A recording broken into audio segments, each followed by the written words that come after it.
बिस्मिल्लाहिर्रहमानिर्रहीम। अस्सलाम वालेकुम। आप सबका आने का बहुत बहुत शुक्रिया। मेरी आज प्रेस कॉन्फ्रेंस करने का मकसद अपने साथ होने वाली माली और जिनसी ज़्यादती को मंजर आम पे लाना है। मेरे साथ ज़्यादती करने वाला शख्स कोई आम शख्स नहीं बल्कि बाबर आज़म है, जो इस वक्त पाकिस्तानी क्रिकेट टीम का कप्तान है। मैं अपनी बात शुरू करने से पहले आपको बताती चलूँ कि बाबर आज़म से मेरा ताल्लुक़ आज कल से नहीं है। मेरे ताल्लुकात उससे उस वक्त से हैं जब वो क्रिकेट की दुनिया में उसका कोई ताल्लुक़ नहीं था और वो एक गरीब घराने से ताल्लुक़ रखता था। आप हम सब तमाम सहाफ़ी भाइयों से मेरी रिक्वेस्ट है कि मुझे इंसाफ दिलाया जाए और मैं उम्मीद रखती हूँ कि आप हर हाल में मुझे इंसाफ दिलाएंगे ताकि आइंदा कौम की किसी बेटी के साथ इस तरह की ज़्यादती ना हो जो मेरे साथ हुई है। मेरी रुदात कुछ इस तरह है कि बाबर आज़म और हम एक ही महल्ले में बड़े हुए हैं, इकट्ठे रहते थे और वो मेरा स्कूल फेलो था। स्कूल की वजह से और एक जगह पे रहने की वजह से हम लोगों की बहुत अच्छी दोस्ती थी। सन 2010 में ही प्रपोज टू मी और मैंने उसके प्रपोज़ल को एक्सेप्ट कर लिया और वो प्रपोज़ल उसने मुझे मेरे घर आके ही दिया था। मैंने एक्सेप्ट कर लिया। जैसे जैसे वक्त गुजरता गया मेरी उसके साथ अंडरस्टैंडिंग और उसकी मेरे साथ बहुत अच्छी रही। हम लोगों को शादी करने का हमारा प्लान था। हम लोगों ने शादी करने का प्लान कर चुके हुए थे। बाबर ने और मैंने, हम दोनों ने अपनी फैमिलीज़ को बताया। बाबर और मेरी फैमिलीज़, हम दोनों की फैमिलीज़ ने हमें साफ इनकार कर दिया। फिर बाबर ने और मैंने कोर्ट मैरिज का फ़ैसला कर लिया। 2011 में बाबर मुझे मेरे घर से भगाकर, बाबर मुझे खुद अपने घर से भगाकर कोर्ट मैरिज के कहकर मुख्तलिफ जगहों पर किराए के मकान पे रखता रहा। जब मैं उन मकानों में रहती थी, पहले मैं आपको बता दूं, एक मकान जहाँ पे मैं रहाइश पजीर थी वो गुलबर्ग में माडा कॉलोनी में था, गली नंबर 2 में, और दूसरा जो मकान मैं किराए पे रहती रही हूँ वो Punjab society H block defence में था। वहाँ पे हम रहते रहे हैं। मैंने बाबर को कई मरतबा उस दौरान इसरार किया कि हम शादी कर लेते हैं, लेकिन बाबर ने मुझे यही कहा हमेशा कि अभी हमारे हालात ठीक नहीं है, थोड़ा वक्त गुजर जाए फिर हम निकाह कर लेंगे। हालात थे इस तरह के कि हम लोगों के कोई खाने पीने का कोई इस तरह नहीं था। मैं नौकरी करना शुरू होगी। बाबर ने मुझे बताया था कि वो क्रिकेट खेलना चाहता है और उसको क्रिकेट का बहुत शौक़ है और मैंने उसकी इस कोशिश में पूरी कोशिश की है। अपनी मेहनत हद से ज़्यादा मैंने उसके साथ अपनी मेहनत की है, उसके साथ मिलके। 2014 में ऐसे वक्त गुजरता गया है। 2014 में से पहले मेरा सैलून, मैंने नौकरी के साथ साथ सैलून बनाया। सैलून मेरा चलता रहा। सैलून से मेरी जितनी इनकम आती थी मैं सारी बाबर आज़म को देती थी। बाबर आज़म के खाना पीना, कपड़ा, रहाइश, क्रिकेट के जितने एक्सपेंसेस सब मैं अफोर्ड करती रही हूँ।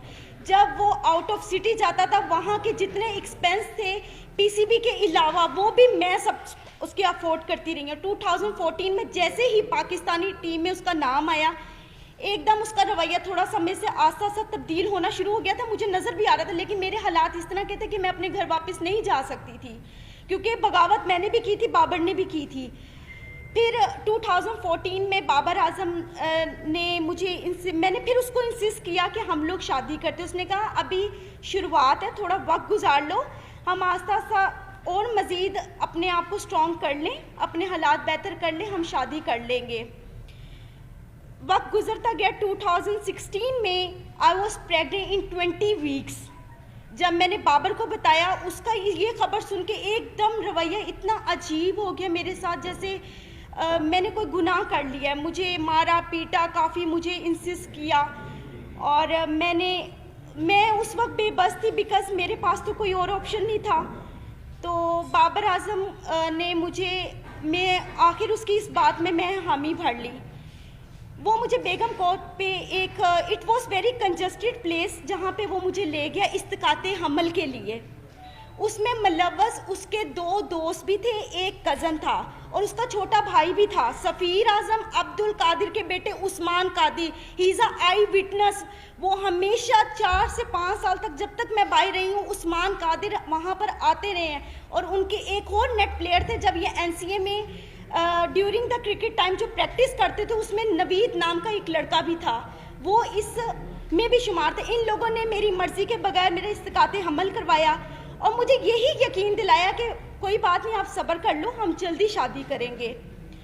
अब सिचुएशन ऐसी थी कि मैं थोड़ी ठीक हो गई थी, बाबर ने मुझे इंसिस्ट किया कि आप अपने घर चली जाओ और सुलह कर लो, क्योंकि मैं पाकिस्तान में बहुत कम होता हूँ, तुम यहाँ पे अकेली होती हो, तो आप अपने घर। मैंने किसी ना किसी तरह अपनी सुलह कर ली बाबर से, अपने घर वालों के, बाबर के कहने पर। जब मैंने सुलह की है, मैं अपने घर गई हूँ। बाबर का रवैया दिन ब दिन जैसे जैसे वो अरूज पे आ रहा, तो उसकी हवस भी उतनी बढ़ती जा रही थी। वो मेरे साथ वो ताल्लुकात बनाता रहा जो ना हमारा कोई कानून इस चीज़ की इजाज़त देता और ना ही हमें इस्लाम इजाज़त देता है। अब वो इस पर्पस के बाद वो फिर दोबारा मेरे साथ वही सब कुछ करता रहा। मैं अपने घर होती थी, घर से मुझे बाइबल आता था, मुख्तलिफ होटलों में मुख्तलिफ प्लेसेस पे लेके जाकर मेरे साथ जो भी सब कुछ करता रहा है। जब ये सब हालात मेरे चलते रहे हैं, 2017 में आखिरकार इसने इतनी मरतबा मुझे मारा, इतनी मरतबा मुझे मारा पीटा, और मुझे कई मरतबा इस दौरान इसने इनकारी भी शादी से की है। मैंने इस दौरान जो मेरी हॉस्पिटल में बाबर आजम मुझे लेके जाता रहा है एज अ बीन वाइफ, मुझे चेकअप करवाता रहा है। यहाँ पे उसकी प्रॉपर मेरे पास एविडेंस मौजूद है, जिसकी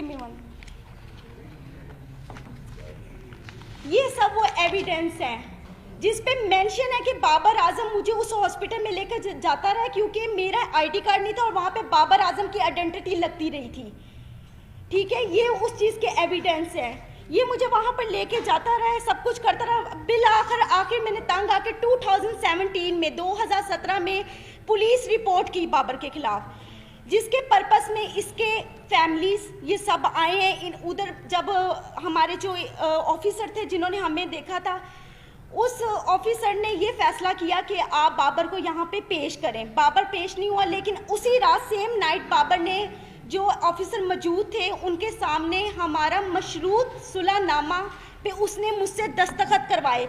और इस वक्त 2017 में जो मैंने पुलिस कंप्लेन की थी बाबर के अगेंस्ट, बाबर की वो अगेंस्ट नसीराबाद में फेडेक्स ऑफिस में दर्ज है एप्लीकेशन। एक मिनट, वो मौजूद है। और उसके बाद बाबर ने 2017 में बाहर के मुल्क किसी में जाना था खेलने के लिए। 2017 में जब कंप्लेन के बाद बाबर ने जाना था और हमारे यहाँ पे आई थिंक कोई PSL भी हो रहे थे, तो मैंने बाबर से सुलह सिर्फ इस वजूहात पे की थी कि बाबर मुझसे शादी करेगा, और बाबर ने मुझे खुद इस चीज़ का यकीन दिलाया था कि वो मुझसे शादी करेगा। फिर आखिरकार 2017 में इसने सडनली अपना नंबर चेंज किया। वो नंबर भी इसका PCB में इसके ऑफिशियल रजिस्टर्ड है, और जो इसका इस वक्त मौजूद नंबर है वो भी इसका ऑफिशियल नंबर मेरे पास मौजूद है, जिसपे मुझे कांटेक्ट करता है, मुझे मैसेजेस करता था। और फिर उसके बाद इस तरह वक्त गुजरता गया। तकलीफ जो थी मैंने बर्दाश्त की। 3 साल से मज़ीद मैं बाबर आजम की इस हवस का निशाना बन रही हूँ। अब उसने आकर मुझे साफ इनकार कर दिया कि ना मैंने तुमसे शादी करनी है, ना मैं तुमसे कोई ताल्लुक़ रखना चाहता हूँ, और ना ही तुम मेरा कुछ बिगाड़ सकती हो। वो अपनी इस पावर को गलत इस्तेमाल कर रहा है। 10 साल उसने मुझे इतने बुरे तरीके से जलीलो ख्वार किया, हवस का निशाना बनाया। आज वो बिल्कुल इनकारी पे आ गया हुआ है, बिल्कुल। क्योंकि आज से 10 दिन पहले भी मैंने उसके खिलाफ पुलिस कंप्लेन की, क्योंकि 20 नवंबर को जब इसने जाना था उससे एक दिन पहले, मैं आपको लाइव उस चीज़ के सब सबूत दिखाती हूँ। इसने मुझे कॉल की, इसने कहा अगर तुम किसी भी पुलिस के पास गई या तुमने मुझसे अब मुतालबा शादी का किया तो तुम अपनी जान से भी जाओगे, और तुम्हें यही नहीं पता कि मैं तुम्हारे साथ करूँगा, क्योंकि सारी जिंदगी उसने मुझे मारा पीटा तो वैसे बहुत ज़्यादा है। हद से ज़्यादा ज्यादती के बाद आज मैं यहाँ पे इंसाफ लेने आई हूँ। जी अच्छा, ये आप ना पिछले 10 साल की अपनी और बाबर आजम की गिरफ्तारियों की प्रेस कॉन्फ्रेंस कर रहे हैं, जी, ठीक है ना? आपकी इन गिरफ्तारियों से हमारा क्या लेना देना, पहले ये क्लियर करें। देखें, आपका लेना देना ये है कि मेरा हक है, मैं कानून के पास जा सकती। जब मैं कानून के पास गई, मैं DSP के पास गालिब मार्केट गई है, SP गालिब मार्केट ने पहले सुना है, उन्होंने मेरी उस एप्लीकेशन को ट्रांसफ़र कर दिया माडा टाउन DSP के पास। आज तक DSP ने दोबारा मुझे पूछा ही नहीं है। बाबर आजम के पास मेरे तमाम वीडियोस, मेरी हर चीज़ उसके पास मौजूद है, हर चीज़ मौजूद है। सिर्फ वो अपनी पावर दिखाना चाहता है। जहाँ जहाँ पीसीबी ने जहाँ जहाँ इनको कमरे ठहरवाए पाकिस्तान के अंदर जब ये मैचेस खेलते थे, उसके साथ वाला हमेशा कमरा मेरा हुआ है, हमेशा। वो अभी भी अपने नंबरों से मुझे कॉल्स की हैं, उसने मुझे धमकियां दी हैं, डराने की, मारने की, ये सब मौजूद है।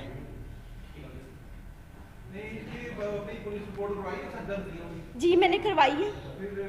आप जो मेरा लीगल जो प्रोसेस चल रहा है वो आपको यही बता सकते हैं कि क्या लीगल अभी हम लोग एक्टिविटीज़ हमारी इसके खिलाफ हैं। जी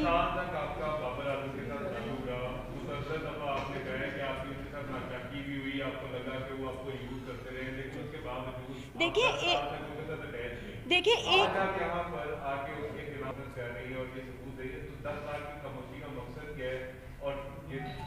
देखिए 10 साल से मैं खामोश तो नहीं थी, मैं तो 2017 में भी गई थी पुलिस के पास, और आपको मैंने वो आई थिंक बताया भी है कि वहाँ पे मेरी कंप्लेंट रजिस्टर थी। फिर भी मैंने सुलह इस बात पे की थी कि मेरे ख्याल में मुझे उससे मोहब्बत थी, हद से ज़्यादा मोहब्बत थी। देखिए बगैर कोई लालच के तो किसी के साथ इस तरह करता नहीं है, लालच नहीं था मुझे सिर्फ उससे मोहब्बत थी, और वो मोहब्बत मेरी यहाँ तक आज मैंने इसको स्ट्रगल करवाया है। आज ये जो सारी मीडिया और दुनिया के सामने ये बात करता है कि मेरे फादर मेरे सब सपोर्ट है। आप किसी भी मैच में जाकर पिछले इसके मैचों में 17 से पहले जाकर आप देख सकते हैं बाबर आजम के कभी किसी भाई ने, किसी बाप ने वहाँ पर आकर देखा कि बाबर आजम क्या कर रहा है वहाँ पे, कभी भी किसी ने नहीं देखा।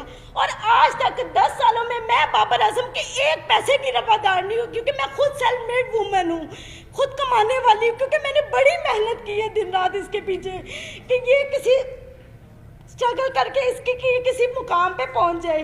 No doubt he is a very brilliant player, उसने मेहनत की है, लेकिन उस मेहनत के अलावा इंसान को और भी चीज़ों की ज़रूरत होती है, मेंटली तौर पे, फिनेंशली तौर पे। सबसे बड़ा हमारा जो पॉइंट होता है वो फिनेंशली तौर पे होता है सबसे बड़ा। आज तक बाबर के हर मोबाइल, हर चीज़ का सबूत मेरे पास मौजूद है, हर चीज़। कितने को फाइनेंशियली कितनी सपोर्ट की है आपने बाबर? सर 4 साल में आप सुबह से रात तक, अगर मैं ब्यूटी पार्लर में 30,000 रुपया अर्निंग कर रही हूँ, 40,000 रुपया अर्निंग कर रही हूँ, वो सिर्फ और सिर्फ बाबर आजम के ऊपर ही जा रही है। सर करोड़ों की मलकियत होगी। 70 लाख रुपया का तो मेरे ऊपर सूद चढ़ा के ये गया था, जो मैंने आके 1 साल पहले उतारे हैं। इसको मोबाइल इंस्टॉलमेंट्स पे ले के आईफोन 4 सीरीज से लेके आईफोन 8 प्लस तक सीरीज मैंने इसको लेकर दी है। अगर आपका फाइनेंशियल तौर पे डैमेजेस देखे जाए, आपका कितने का क्लेम बनता है? सर मेरा करोड़ों रुपए का बनता है, करोड़ों रुपए का। सर देखिए बात बताऊं क्या है, अगर आप किसी के खिलाफ जाना चाहें ना तो आप उसके प्रूफ भी इकट्ठे कर करके रखेंगे। जिस इंसान का दिल साफ हो वो वहाँ पे कीमतें थोड़ी बैठ के लिख रहा होता है। मैं आपको ये बता रही हूँ कि आज मेरा मुतालबा उससे पैसों का नहीं है, मेरा उससे मुतालबा सिर्फ और सिर्फ इस बात का है कि मेरी इतनी मेहनत का उसने मुझे क्या सिला दी है। आज जी मैंने दे दी हुई है।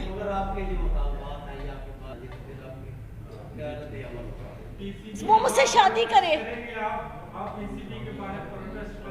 मैं करूंगी, मैं हर जगह पे जाके अब करूंगी, क्योंकि मुझे नजर आ गया कि बाबर की तरफ से मुझे साफ इंकारी है, साफ इंकारी है।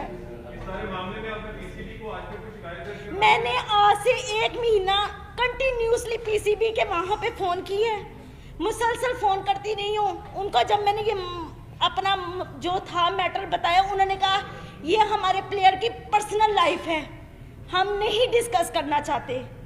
मैं पुलिस के पास गई, पुलिस ने जो मेरे साथ किया वो मैंने आपको बता दिया। अगर हमारा कानून इतना स्ट्रॉन्ग हो तो आज मैं यहाँ पे आके बैठ के आप लोगों के सामने दलीलें पेश ना करूँ।